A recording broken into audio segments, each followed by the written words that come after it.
I think right now, the country actually is accepting the idea that not everybody has to go to college. You can live a great life without college. But then what we don't do is say, okay, how?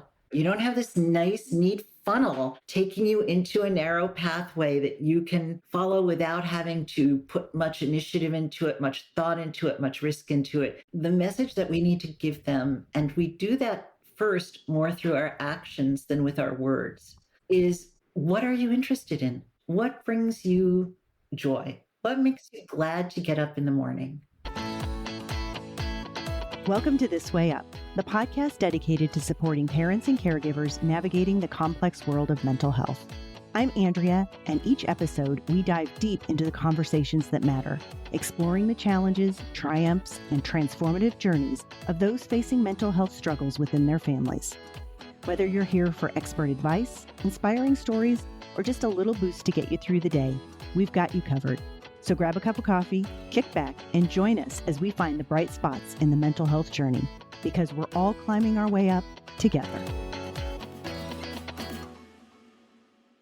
You know, as a parent of 2 college-age students, I have been recently privy to the intense amount of pressure and anxiety that both kids and their parents encounter when faced with thinking about our kids' future. It can be daunting, not only for kids that are going to college, but especially for those kids that maybe college isn't the path that they really want to take. So today's guest is Karen Klein. She's the author of Rethinking College, A Guide to Thriving Without a Degree. And she spends some time opening up our eyes to the multitude of possibilities out there for people to live joyful and happy and successful lives that maybe go beyond college. I want to share that this is not an anti-college episode. It is an episode that hopefully allows us all to take a step back and think about what we want for our kids' future and what they want for their future and what's going to drive them to be the best possible human that they can be,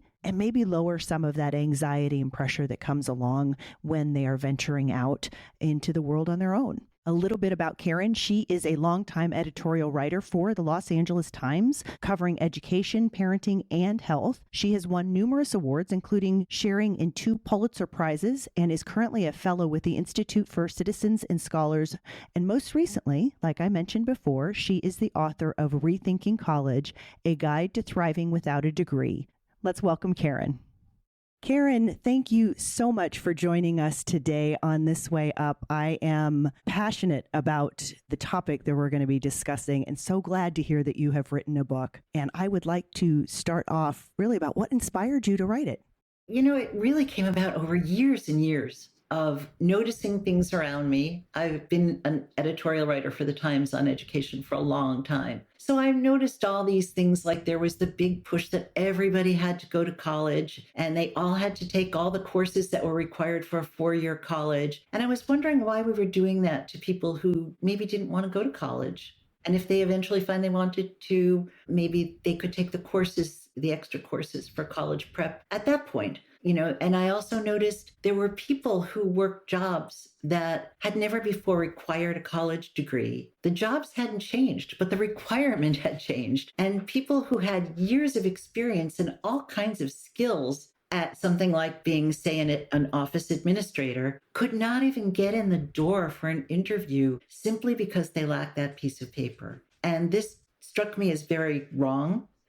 And I wrote a couple of editorials about it. They caught the notice of an agent and an editor who asked me to write a book about it, because I think right now the country actually is accepting the idea that not everybody has to go to college. You can live a great life without college. But then what we don't do is say, okay, how? You don't have this nice, neat funnel taking you into a narrow pathway that you can follow without having to put much initiative into it, much thought into it, much risk into it. And students don't really know what's out there in the real world. For that matter, I think my book is helpful for college students because they don't know what's out there in the real world for the most part either. So It's to introduce people to the many fields that are out there and how they can go about entering those fields. It's obviously not all inclusive, but it will open people's minds to the thought of what is out there and how you go about it. Because college counselors, school counselors, do not have a lot of knowledge about that. And we actually have a new poll from the Gallup organization showing that students who aren't interested in college, who aren't planning to go to college, nonetheless hear about college all the time at school. It's all anybody talks about. All the adults talk to them about is college, college.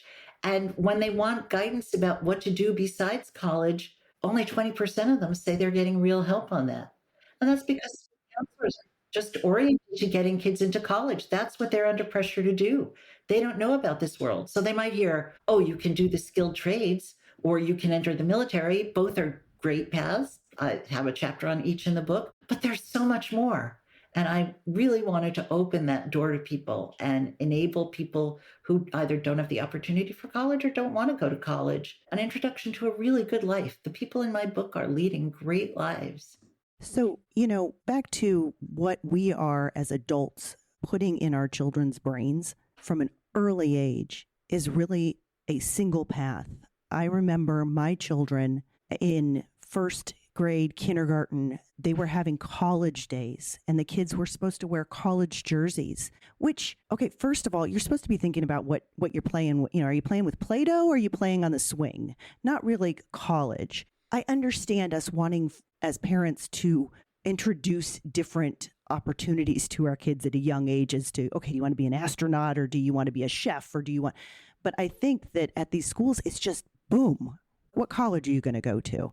And it becomes this really the only path that they're thinking about from not only the parents, from the schools, from adults, period. Yeah. And in doing that, the message that we give is that not going to a four-year college is an inferior thing to do. Right. It is for stupider people. All the smart people are going to college. We're sending a message that you are dooming yourself to an inferior life, and you are in fact inferior if you don't get a bachelor's degree. And that's simply untrue. You know what I found so enlightening and uplifting in your book was that you didn't define success and a quality life as how much money you're making.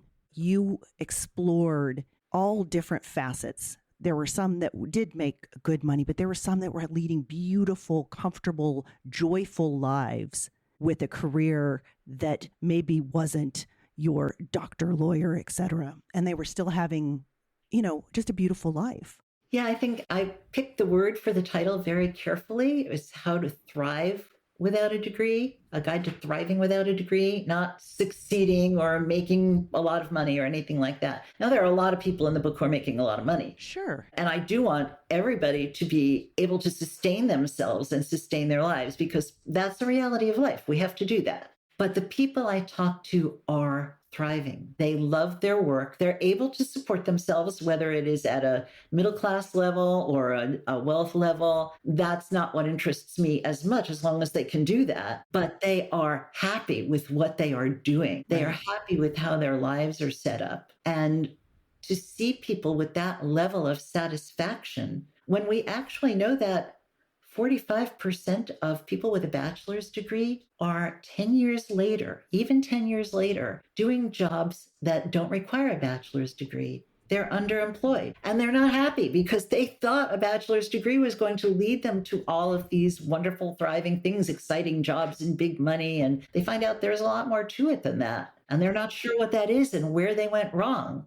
Well, what's interesting is, as humans, we all have our own unique skill sets, right? And we have our own unique passions. And this is my opinion. When we're taking somebody who has a passion to, let's just say, work with their hands, let's just say that, or cook, and we're driving them down this path that they need to go to a 4-year college, we as a society are not creating a skilled workforce because we're putting that person into doing a job that maybe they'll excel in, but probably because there's no passion and there's no drive and there's no innate skill in that, they're going to be doing something that is not in the long run really benefiting society with what they could be providing to society. And employers are complaining quite a bit that college graduates do not have the skills that they're looking for. And we're not talking about that they need graduate school. We're talking about they need to be able to think. Yeah. They need to be able to analyze. They need to be able to get along with other people, work as a team, be a leader. These are huge things. They have to know how to network. No one teaches these things in school, either in high school or in college. There are things that people learn out there knocking around. And it's actually among the big things that people learn in some of these other paths that I carve out for them, especially the volunteer path. People in these residential volunteer jobs are really learning a lot of people skills, a lot of what employers call soft skills. And that's what they say is most lacking in the workforce these days. And so there are many ways to learn that. I will tell you, you're probably not going to learn it in college. So, we're a mental health, a podcast for parents and caregivers of family members who have challenges with mental health. And I look at mental health as being, there's two facets of it. You've got the long-term people that have a chronic mental health issue. And then you've got the ones that maybe are, more episodic. And I think this touches on both pieces there. And I'm going to start with the episodic because I think that as a society, we may be contributing to the anxiety that these kids are feeling at a young age because they're being pressured into a single path rather than a multitude of paths. And when you're a child, the world is open to you. Did you come across anything, or what are your feelings on that? How it's affecting the mental health of the kids, as they're moving into adulthood? It's funny. There's a book that I tend to think of as sort of the twin of my book. Mine is How to Succeed Without All That Anxiety on You. But there is a book that is, I believe, a bestseller called The Anxious Generation that just came out this year. And it didn't tell me anything that I didn't already know, but maybe that's because I watch education and watch what's going on with kids in society all the time for my job. But we have definitely put so much strain on students. It's in so many areas. And we've gotten this idea that if they don't go to a really top name college, that their lives are over right there. I like to join Facebook groups, and I belong to a couple of Facebook groups of parents who want their kids to go to big name schools. And the pressure that these kids feel is unbelievable. And the parents are sitting there saying, well, should my child take AP this or IB that or a concurrent course at the community college? And I don't think that their extracurriculars show individual research that they've done. And does that research need to be published? And I'm sitting there going, this is an awful thing to see. And then my first reaction to all of this is, since when did parents start taking over their children's education? Let your kids decide which colleges are right for them. Let your kids decide what they want to go into and what courses to take. Why are you even asking other people? When we take that ability and confidence in our kids to make decisions for their lives, we rob them of feelings of confidence and empowerment. And the result is anxiety. It's out of their control. They feel they have no control over the situation. I don't think I've thought of this before, but as you were talking about it, I think, or I wonder if that is driven by the parents' anxiety, that they also see that there's only one path. Oh, definitely. It definitely comes from parents. And when you see it coming from schools, for the most part, that's actually coming from the parents pressuring the schools. You see more, there's a lot of complaining about grade inflation. In fact, I just wrote about grade inflation, which is now just endemic in high schools and is becoming endemic in colleges as well. Because grade inflation means people are getting an A when they shouldn't get an A or a B when they shouldn't get a B. And it's common. I mean, parents say in this group, they say, my child has all A's. Why weren't they accepted to Harvard, Yale, whatever? And the answer is these days, A stands for average. That does not stand for excellent anymore. And everyone seems to have forgotten that school is supposed to be about learning. And I want to make it clear that I did not write an anti-college book. I think college is great. I went to college. My 3 kids went to college. We knew what we wanted. We were sort of natural students. We liked learning in a classroom, which is not how some people like to learn. My brother-in-law was an extremely successful entrepreneur who did not go to college. And he's now a successful artist, a sculptor, which he only took up at the age of 75. So, yes, there are people who just, that's their natural milieu, and there are people for whom it's not. But we have put so much pressure on teachers, on professors. Let me tell you, employers are not sitting there waiting to inflate your grade. They want you to perform. And that's where it comes out is, are we really preparing our kids to meet the needs of the workforce when they get out of high school, college, trade school, military, whatever it is? How did you find the participants in your book, or the people that you interviewed? How did you find those? All sorts of ways. One of them is just talking to a lot of people about the book. And even if it was just a social conversation, someone would say, almost inevitably, I know someone who would be so great for your book. He does this and such, and that would end up with someone. I joined Facebook groups. So, I was interested in finding a costume designer or a fashion designer. It ended up being a costume designer. And I joined the costume designer group on Facebook.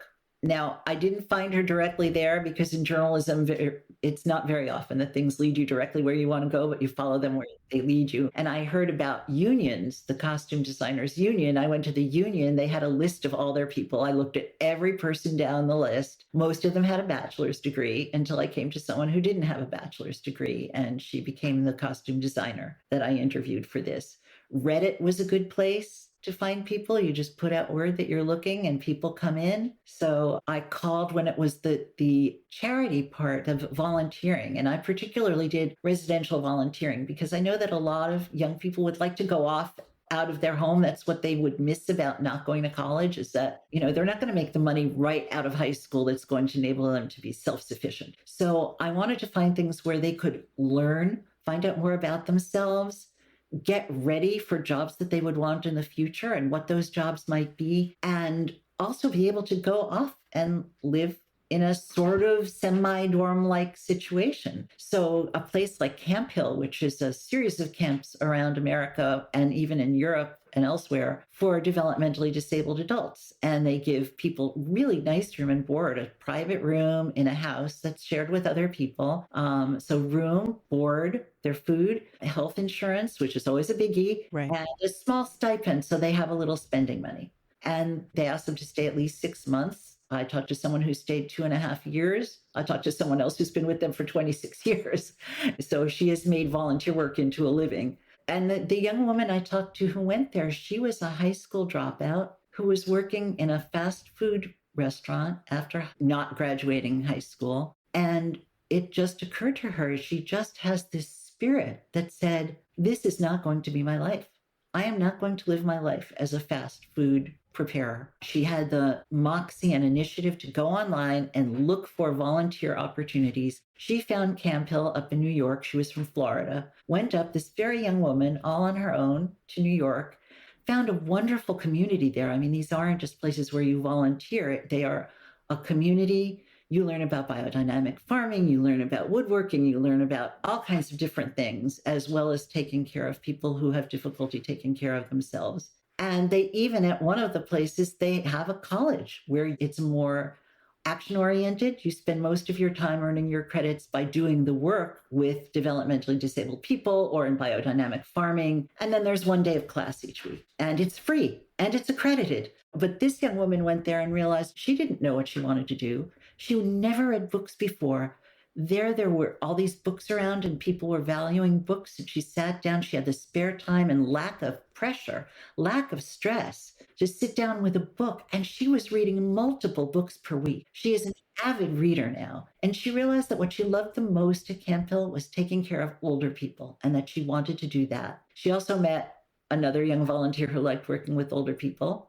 They married. They opened up their own intentional community for developmentally disabled people, and then decided to move to Germany, where there are far more services for elderly people than there are here in the United States. He's from German background. She is learning to be fluent in German. They are both studying for the certification that they need to work with social services for elderly people. They are happy beyond compare. And she wrote me the most beautifully written email about what they're doing now. So this most recent part about her being in Germany is not in the book, but I stay in touch with all these people because you develop a kind of relationship with them and an affection for them because they're such exceptional people in ways. And it was so beautifully written. And I'm looking at this going, here is this person who is a high school dropout. Everyone in our society would just give up on her. And just by deciding that she wanted something better and she wasn't going to settle for less, she found what she wanted. She didn't need to go to college to find what she wanted. She found what she wanted. She found a community. She's off in Germany learning a new language. Whoever would have expected this of the high school dropout? And writing me emails so beautifully written that they could have been written by an English major in college and then some. So these are the things that I want people to be able to get out of the book, that it reduced her anxiety. If it didn't work out, what was the problem? So she'd given some time. It was a nice thing for her resume. Who knows where else it might have led her?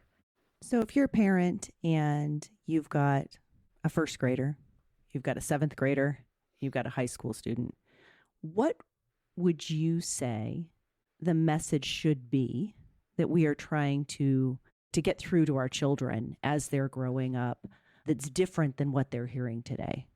I think the message that we need to give them, and we do that first more through our actions than with our words, is what are you interested in? What brings you joy? What makes you glad to get up in the morning?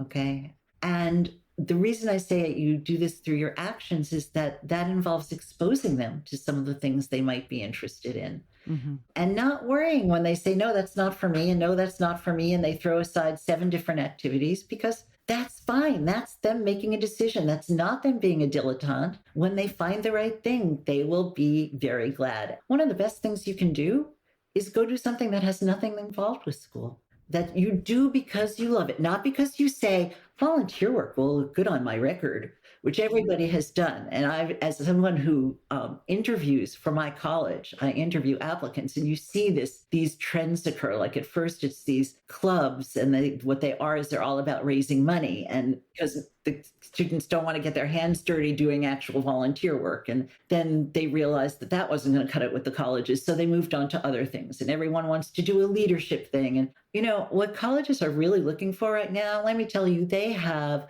students with AP courses up the yin yang and all the lists of their things, and they're president of this club, and they started another club, which they usually started to look good for the college. They see through it all. They see through it all at this point. What they're looking for is someone authentic and someone interesting. And how do you be interesting?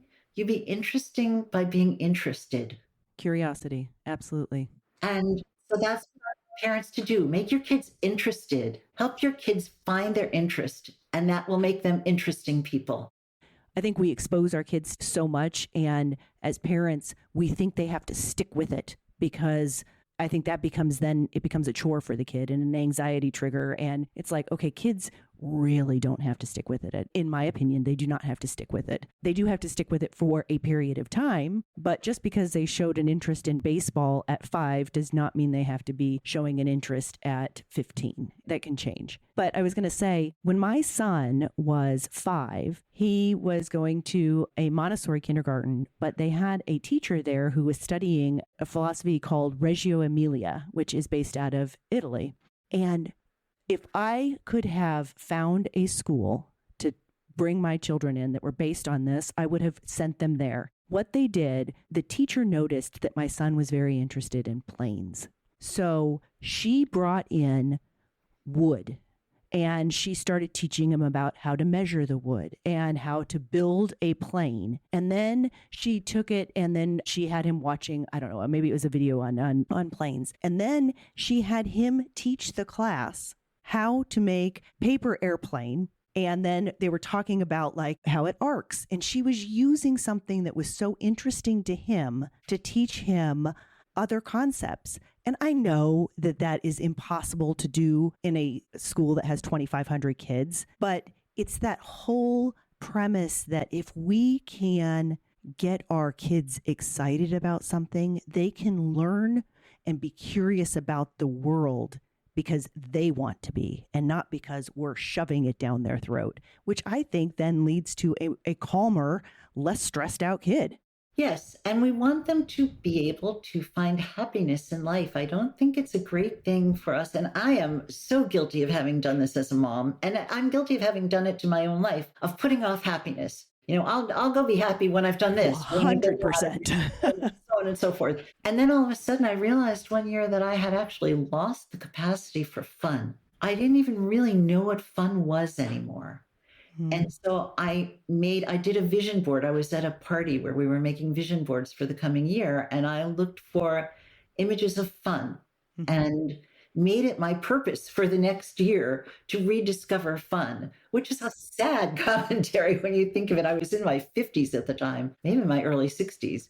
And so we want them to not lose the habit of happiness. Right. Enjoy. Do that. We kind of beat that out of them in school. It's a shame. I mean, yeah, they have to learn certain things in school. And, I don't necessarily believe that everything needs to be play all the time, but they shouldn't hate school. They should love learning. They should love what they're going to get out of learning. I mean, I know that, there's all the debate about phonics, non-phonics. Phonics does help kids who struggle to read learn how to read, but I also think when we focus too much on all the processes we're using, we forget about why are they learning to read? For me, it was that my mom used to read me storybooks all the time. And I was just a preschooler.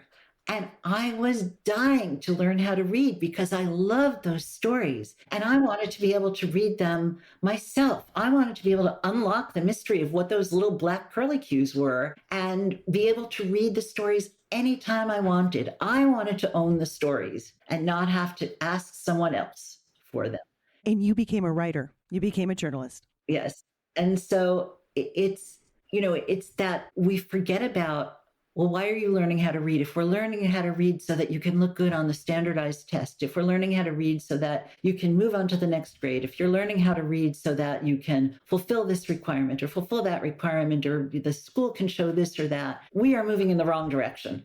Right. Okay. Not that we don't need to measure whether kids are actually learning how to read, but reading should be a joyous activity. And sometimes if you have to deal with phonics, it could be a little bit tedious, although I've seen teachers turn phonics into games. But when you want to do that thing, that's when you can deal with all this stuff that's annoying because you know what you want to do. There are people in the book. There's one man who became a pilot for a major airline without a college degree. One of the first to do this. Delta Airlines just dropped their requirements for pilots down from a bachelor's degree a little over a year ago. And he had gone through a very, very difficult process with mentors to become a pilot in a different way. He became a pilot for regional airlines, which was what he could do.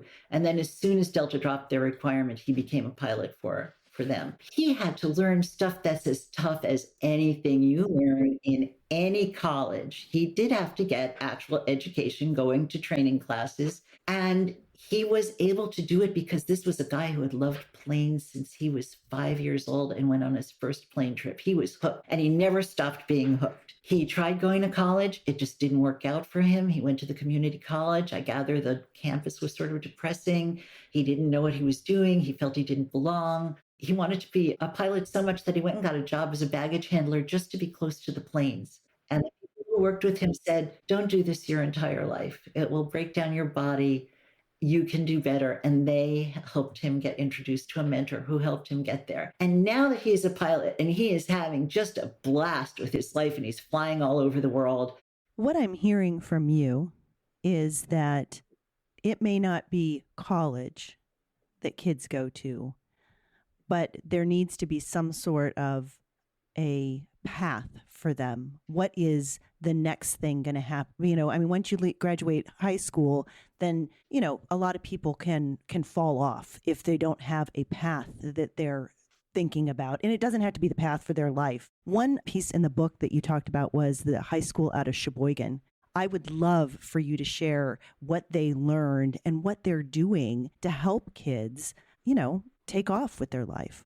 So Sheboygan South High School I talked to the counselor there. They were for a long time very intent on getting as many kids into college as possible and prepping kids for college and talking college all the time. And a lot of this was based on their own surveys of their graduates when they would ask them what they were doing. And 80% of them said they were going off to a 4-year college. And they said, okay, this is the vast majority of our students. We need to orient our counseling toward that. Then they got the data that started becoming available for the National Center for Educational Statistics. And those showed that no matter what those kids were saying on the survey, half of them were actually going off to a 4-year college. And by the way, of kids who go off to a 4-year college, 30% do not complete within 6 years, which generally means they've dropped out. They have the debt, but they don't have anything, not even an associate's or a certificate to show an employer. So they realized they were ignoring half of their students, and this wasn't fair. It's like somehow you didn't count if you weren't going to college, which is what I see schools all over the place doing. It's sort of like you're either going to college or you can go get a job as a checker at Walmart. There's a lot more to life than that. Now, because manufacturing is still a very big deal in Sheboygan, they decided to focus on skilled trades. But they do more than that. They get students to start thinking during their freshman year what they want out of high school and what they want in the future. And as they go through school each year, they start making them be more specific about their plan and their hope and so on and so forth. And then in their junior and senior year, they have set up apprenticeships with the local companies, and the students get paid at these apprenticeships and they learn. And then after high school, they are employed at these companies. And so they haven't had to go even to community college to do this. And that's really, in essence, why I wrote this book, because I hope that school counselors will pick it up and read it and have an instant education that they can give students some guidance for. Do you know there's this? Do you know there's that? Or that they have copies they can loan out to kids and say, here, take a look, see what interests you. Because kids don't know what might interest them till they see that it actually exists. Well, I will tell you that I am recommending your book to both of my kids, who, by the way, are in college. And I think, again, there are kids that is their path to go to college, and then there's just kids that are not. But my son is going to be graduating, and he has got a degree in economics. He's got a minor in biology, and he's like, still, like, what do I do? And I think your book shows there are so many things to do, and it doesn't have to be one path or the other. You don't have to even graduate from college and then go right into the workforce. Maybe it's you do something else to explore because I do think there obviously is benefit in critical thinking and a lot of the stuff that kids are learning in college, but still, they're still so young when they even when they graduate college, they're still young. So I think your book opens the eyes to possibilities for everyone. And I think that is the message that I think I would like to see for all sorts of kids out there and their parents too, is that there's possibilities out there. Yeah, there are so many possibilities. It's really extraordinary. And there are more all the time. There are more apprenticeships, not just in skilled trades, but now in white collar jobs. It's become a big thing. We saw it mentioned a couple of times at the Democratic National Convention that this is the way we want to go. There are organizations about this that help set up these programs where employers commit to skills before degrees. In other words, not that a degree can't matter, but what you bring to the job in the way of skills, abilities, is more important than just having a piece of paper. If you have a piece of paper and the skills, great, but that we shouldn't ignore people who just have skills. Wow, skills are a great thing. And usually, I want to be honest, for many of the things in the book, you have to do something past high school to be ready for these things. So, you can go do a volunteer thing without having training. They will train you, and to do different things. But for a lot of things, it's good to go to community college and get a certificate. It's good to get an apprenticeship. It's good to get a traineeship. It's good to start at the bottom in a job and work your way up, learn how to do that. There are many, many ways to learn what you need to learn, but you usually need something past high school. Not everybody. There is one of the most successful sound designers in Hollywood does not have any training past high school.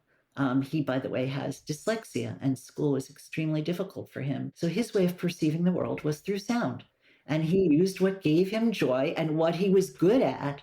And he went and he got his first jobs, really low-level jobs, and worked his way up. And if you look him up, his name is Wiley Stateman, Stateman. You will see a list of movies you have absolutely seen. I mean, these are total A-list movies. Great guy. Talking to him about sound. He's so impassioned about sound that by the end of our discussion, I was thinking about sound for like the next few weeks. I never really thought about the qualities of sound before, but he was talking about, when you stop a frame and when you stop a movie in the middle, you still have a picture there. You have a frame with a picture. It's not moving, but you have a picture, but you don't have sound.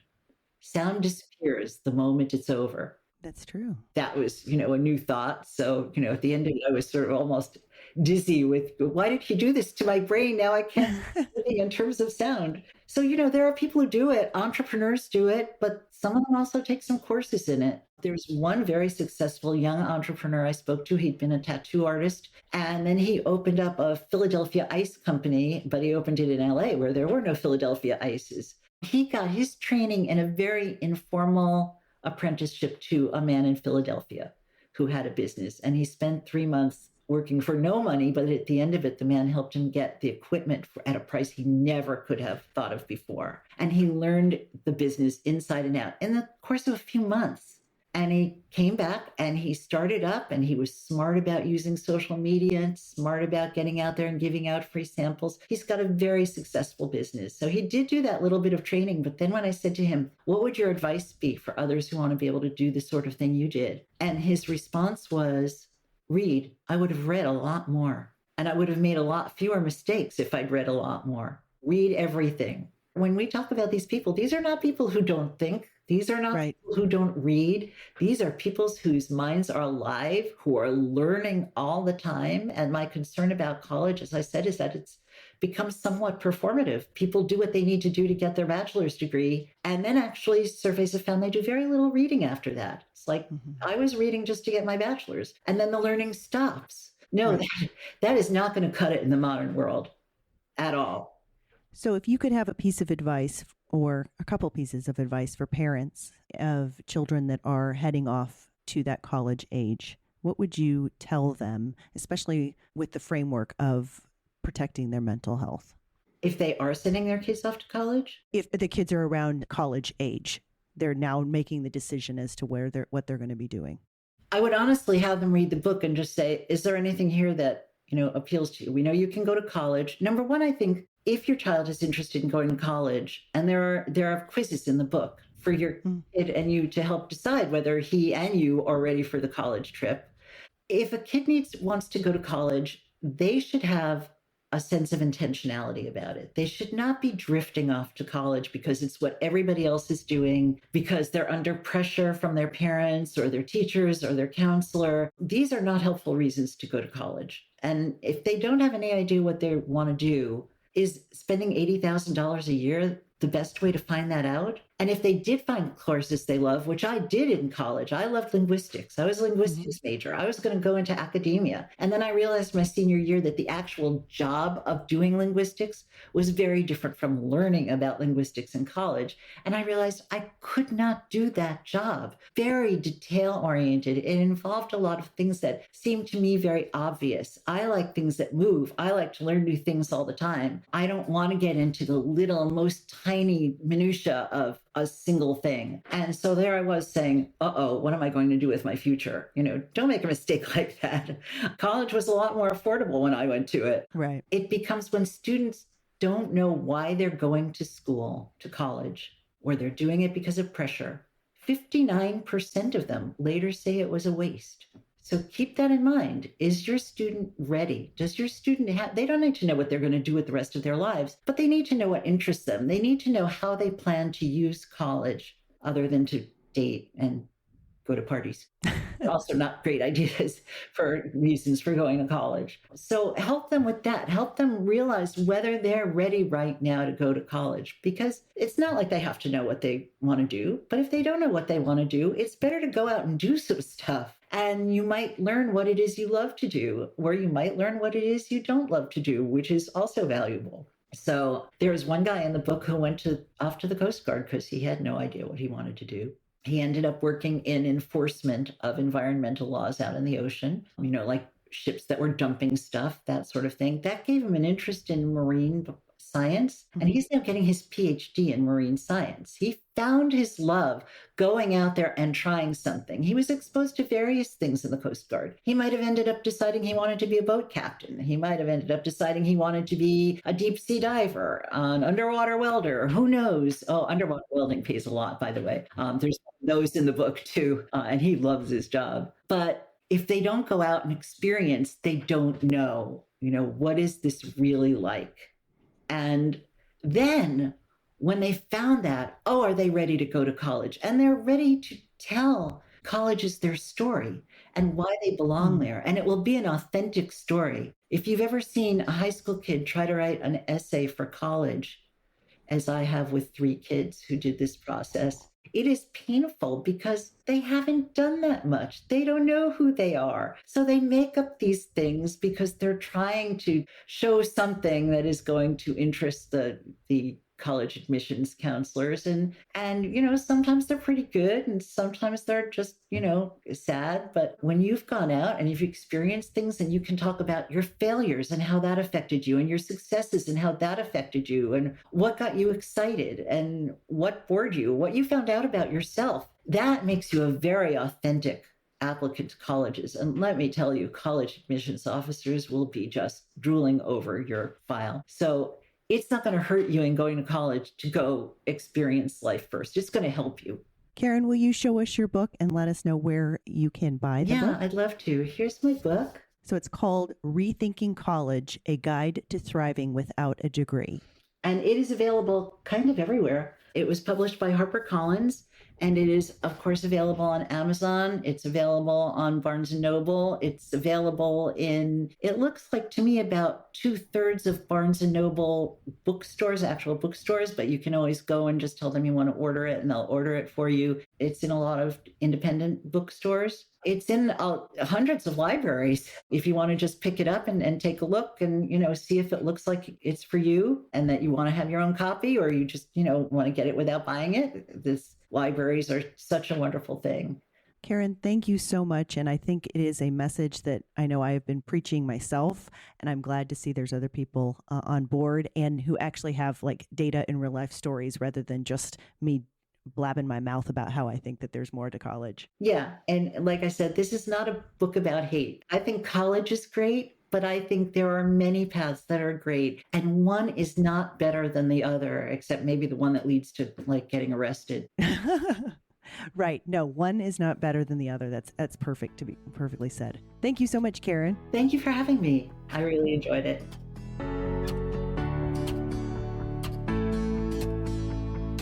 Thanks for tuning in to This Way Up. I hope you're feeling a little lighter, a little brighter, and ready to take on whatever comes next. Remember, the journey of mental health is all about progress, not perfection. So keep climbing. And don't forget to celebrate the small wins. If you enjoyed today's episode, be sure to subscribe, leave a review, and share it with someone who could use a little lift.